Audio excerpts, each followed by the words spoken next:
Hey friends, ladies and gents, I'm going to review one of my favorite albums of all time, Dramarama Cinema Vérité. Check it out.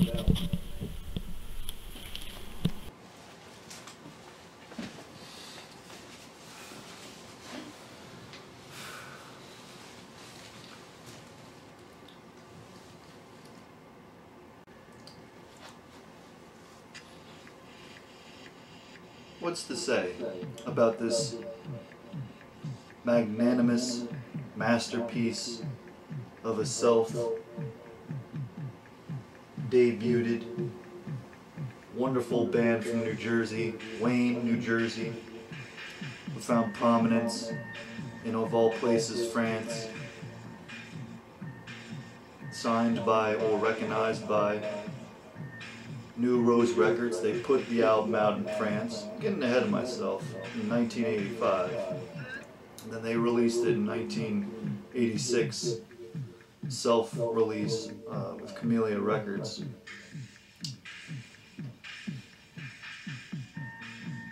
But Dramarama is John Easdale, Mr. E-Boy, Peter Wood, Chris Carter, Jesse Farbman, and a few other gentlemen players on the record. Cinema Vérité, it has a runtime of 38 minutes and 4 seconds. Supposedly it cost about $4,000 to record. And as I was saying earlier,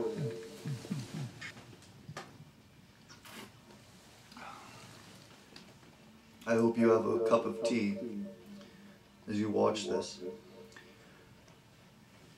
The album found prominence, or it was recognized and helped by large part by Rodney Bingenheimer, famous LA DJ.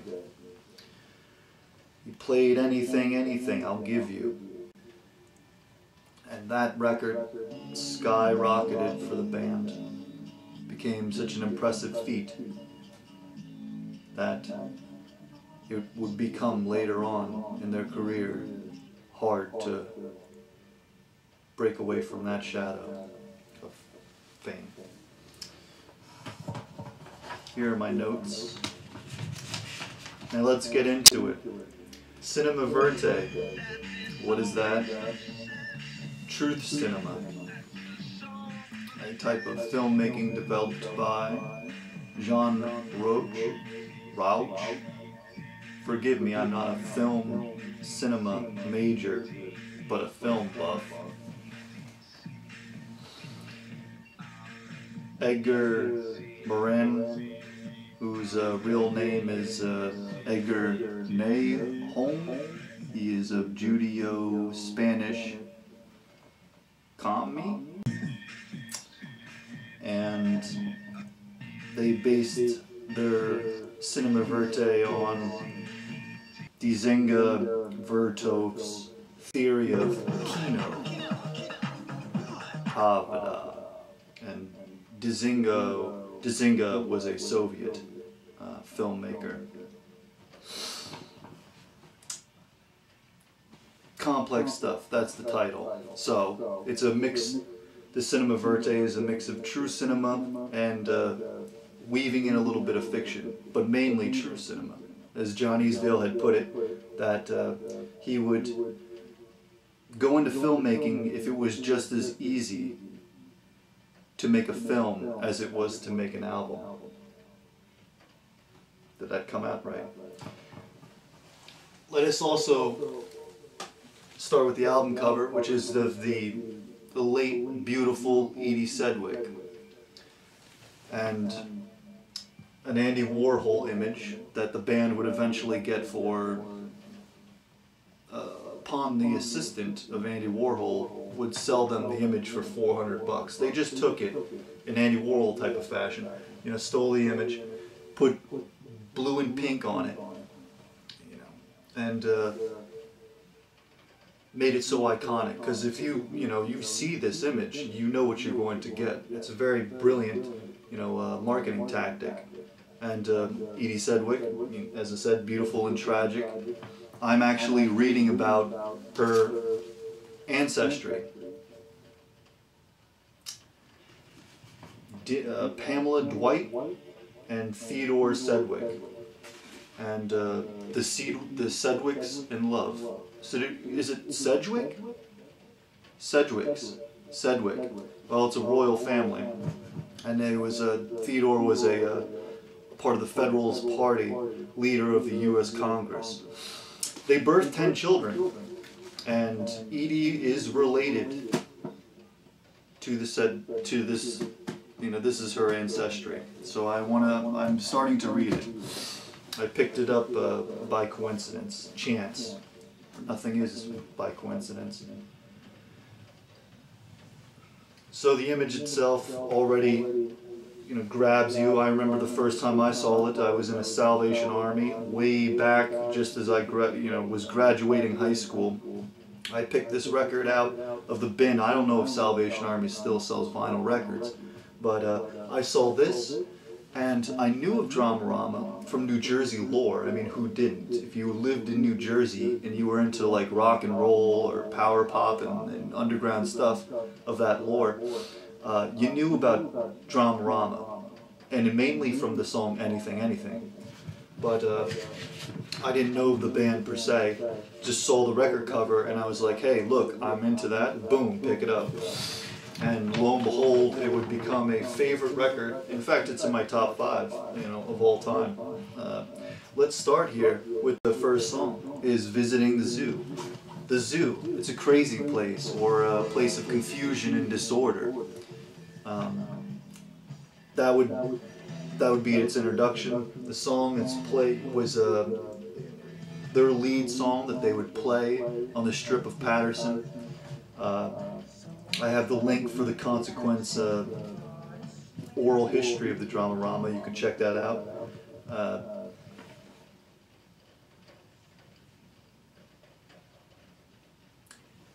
What can be said, such a perfect opener for a song.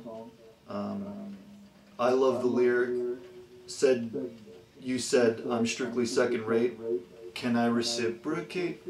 Using that particular lyric in the song, reciprocate, you were automatically aware of the songwriting abilities of John Easdale.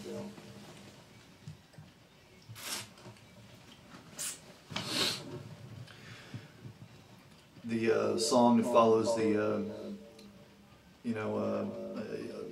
possibly, a younger girl, she goes from the teenage years and then goes to go to college, put on high heel shoes, get friends that buy you blues, stay up all day.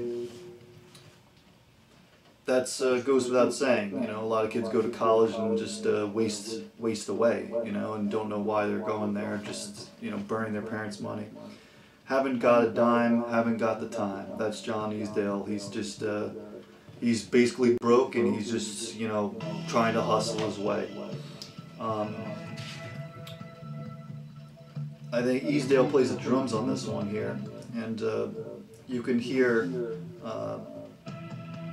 towards the end of the song, the prog elements of Mr. E-Boy, Mark Engler, who, interesting side note, from the Consequence oral history, Mark played for the first time at a wedding, and his mother insisted, lipstick on a napkin, pass it over to the band, and the first song he played was a pro-Vietnam song called The Ballad of the Green Berets, which was about Staff Sergeant Barry Sandler, he sings the song. Staff Sergeant Barry Sandler sings the song.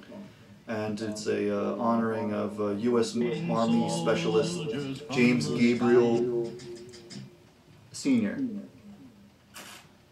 Special Force Ops, killed by Viet Cong gunfire.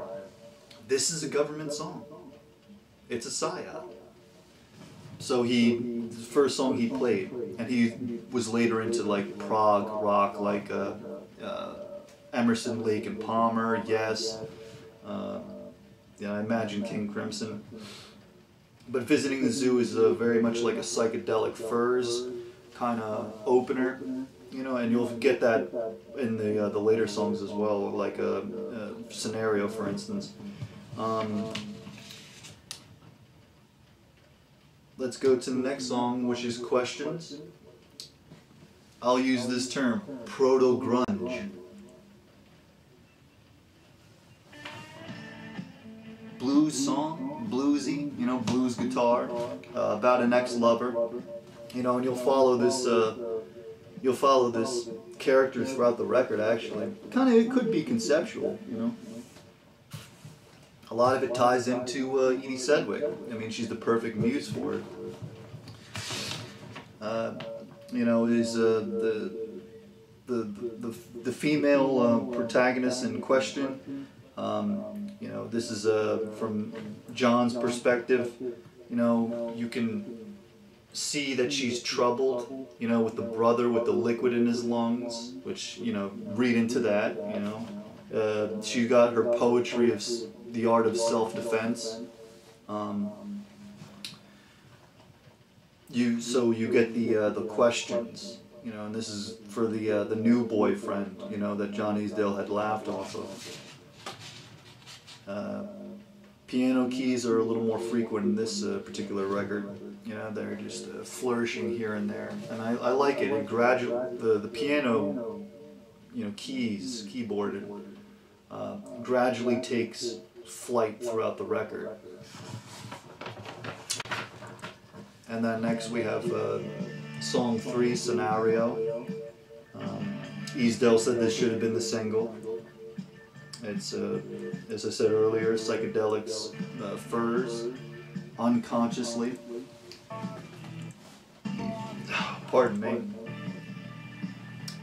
This is my scenario, phonograph and radio. I've written everything I know that I have ever seen.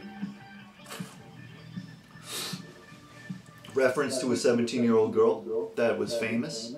She had her famous song that she would sing, and she had many suitors. Possibly she was rich. This is another allusion to Edie Sedgwick.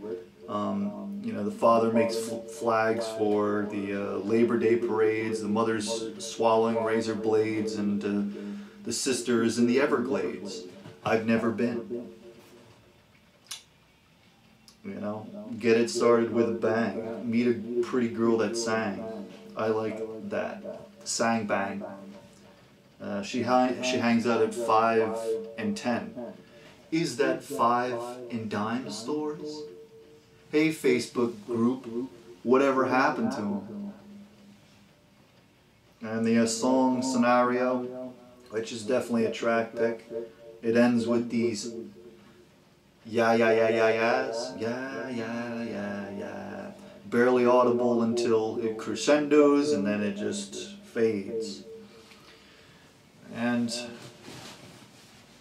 fading into anything I'll give you.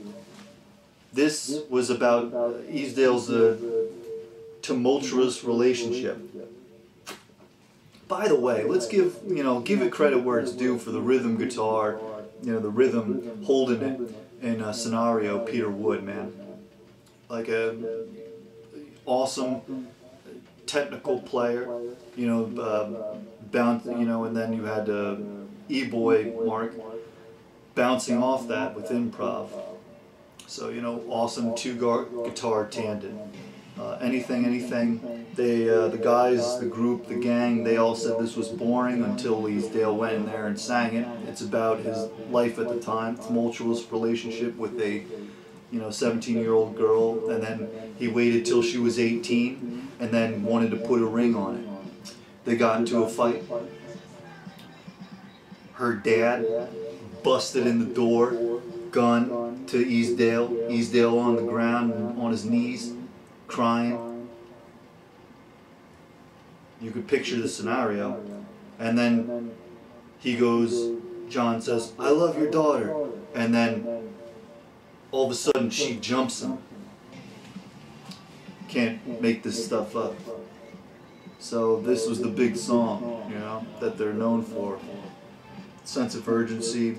It's an incredible song. It's very interesting that it's like another kind of proto-grunge thing. I've heard people say that it's of the time, whatever that means. To me, it's always still like such a fresh song. I'm from New Jersey, so I'm biased, you know. And, you know, Rodney Bingenheimer, he played it on this radio station. This guy with so much influence, you know, he made and broke bands, you know, like the Germs, X, you know, pick any of the early scene bands, you know. One of my favorite things is that Germs interview on Rodney Bingenheimer. But, you know, the Germs are a different band. And, you know, concluding side B, you have Femme Fatale, a Velvet's Underground's cover that is very well known. Everyone and their mama knows this song by this time. But at that time, in 1985, 82, 83, 84, nobody really did know. But Big Star did. Big Star did a cover of it, and it was really good. I like this particular cover of Femme Fatale because Muddy Shoes plays the piano, and this is when the piano becomes way more prominent in the record. Almost takes a lead. It really gives this song, it really fleshes it out. You know, gives it, makes it, as Easdale had said, it was a very beautiful song. And just like the Edie Sedgwick cover, you know, you have a Velvet Underground song on the record. You see that, you're like, okay, I know what I'm getting into, and that would be, you know, it's a great strategy to sell the, to sell your television. And well, that concludes. Oh, he remarks about how they're, you know, he's very much a Lou Reed guy. Me too, you know. I mean, like, I can't even pick a favorite record of his. I've been listening lately to Lulu. But yeah, I'm a Lou Reed guy. Legendary album, masterpiece. If you're from New Jersey, you already know. If you're not, you know. If you're from LA, you know. LA and New Jersey, we got that connection. You know, we like a lot of queso on the nachos. You know, put some jalapenos on there. Throw a little, you know, throw extra on the queso. Lots of. Okay, I need 2 more of them little buckets of queso for them nachos. Put as much pico de gallo as you got on it. I'm salivating. Oh, yeah. Okay, that's side A. This is part 1. Tune in for part 2 if this interests you. Click like, subscribes, do all them things. Rest in peace, Edie Sedgwick. Girl. Part 2, side B.